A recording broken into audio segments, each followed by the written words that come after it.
Hi ನಮಸ್ಕಾರ. Speed news ವಿಶೇಷ ಕಾರ್ಯಕ್ರಮಕ್ಕೆ ಸ್ವಾಗತ. ನಾನು ಸುನಂದ ಅನ್ಸೂಯ. ವಿಧಾನಸೌಧದ ಬ್ಯಾಂಕ್ವೆಟ್ ಹಾಲ್ನಲ್ಲಿ ನೂತನ ಪರಿಷತ್ ಸದಸ್ಯರ ಪ್ರಮಾಣ ವಚನ ಸ್ವೀಕಾರ ಸಮಾರಂಭ ಇವತ್ತು ನಡೆಯಿತು. ಕಾರ್ಯಕ್ರಮದಲ್ಲಿ ಪರಿಷತ್ ಸಭಾಪತಿ ಬಸವರಾಜ ಹೊರಟ್ಟಿ, ಸಿಎಂ ಡಿಕೆ ಶಿವಕುಮಾರ್, ಮಾಜಿ CM Siddaramaiah, DCM G Parameshwar, ಮೇಲ್ಮನೆ ಪ್ರತಿಪಕ್ಷ ನಾಯಕ ಛಲವಾದಿ ನಾರಾಯಣಸ್ವಾಮಿ, ವಿಧಾನಸಭೆ ಸಭಾಧ್ಯಕ್ಷ ರುದ್ರಪ್ಪ ಲಮಾಣಿ, ಪರಿಷತ್ ಸದಸ್ಯ ಸಲೀಂ ಅಹಮದ್ ಕೂಡ ಉಪಸ್ಥಿತರಿದ್ದರು. ಇನ್ನು ಮೊದಲಿಗೆ ಪರಿಷತ್ ಸದಸ್ಯರಾಗಿ ಬಿಕೆ ಹರಿಪ್ರಸಾದ್ ಅವರು ಪ್ರಮಾಣ ವಚನವನ್ನ ಸ್ವೀಕಾರ ಮಾಡ್ತಾರೆ. ಈ ಕಾರ್ಯಕ್ರಮದಲ್ಲಿ ಸತ್ಯ, ನಿಷ್ಠೆ ಹಾಗೆ ಭಗವಂತನ ಹೆಸರಿನಲ್ಲಿ ಪ್ರಮಾಣ ವಚನವನ್ನ ಸ್ವೀಕಾರ ಮಾಡ್ತಾರೆ ಬಿಕೆ ಹರಿಪ್ರಸಾದ್ ಅವರು. ನಂತರ ತಿಪ್ಪಣ್ಣಪ್ಪ ಕಮಕನೂರ ಅವರು ಕೂಡ ಕುಲದೇವತೆ ಅಂದ್ರೆ ಅವರ ಒಂದು ಕುಲದೇವತೆ ಮಾತೆ ಮಾಣಿಕ್ಯ ಮಾತೆ ಹಾಗೆ ಅಂಬಿಗರ ಚೌಡಯ್ಯ ಹೆಸರಿನಲ್ಲಿ ತಮ್ಮ ಪ್ರಮಾಣ ವಚನವನ್ನ ಸ್ವೀಕಾರ ಮಾಡ್ತಾರೆ.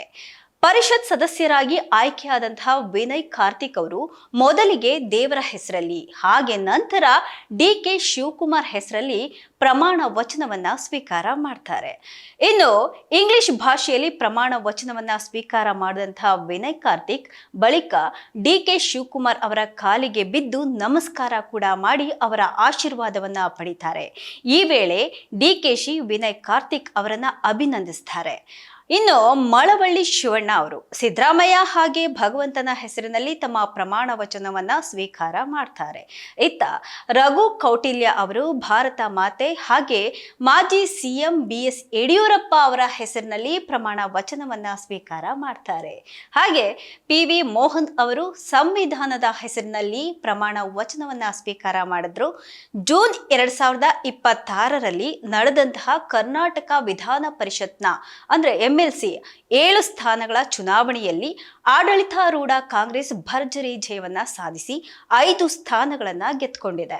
ಇನ್ನುಳಿದಂತಹ 2 ಸ್ಥಾನಗಳನ್ನ ಭಾರತೀಯ ಜನತಾ ಪಕ್ಷ ತನ್ನದಾಗಿಸಿಕೊಂಡಿದ್ದು, ಆದ್ರೆ ಮೈತ್ರಿಕೂಟದಲ್ಲಿದ್ದಂತಹ JDS ಯಾವುದೇ ಸ್ಥಾನವನ್ನ ಇಲ್ಲಿ ಪಡ್ಕೊಂಡಿಲ್ಲ. ಇದಾಗಿತ್ತು ಇವತ್ತಿನ ವಿಶೇಷ. ನಿರಂತರ ಸುದ್ದಿಗಾಗಿ ನೋಡ್ತಾ ಇರಿ ಸ್ಪೀಡ್ ನ್ಯೂಸ್ ಕನ್ನಡ. ಸುದ್ದಿ ನಿಮ್ಮದು, ವೇಗ ನಮ್ಮದು.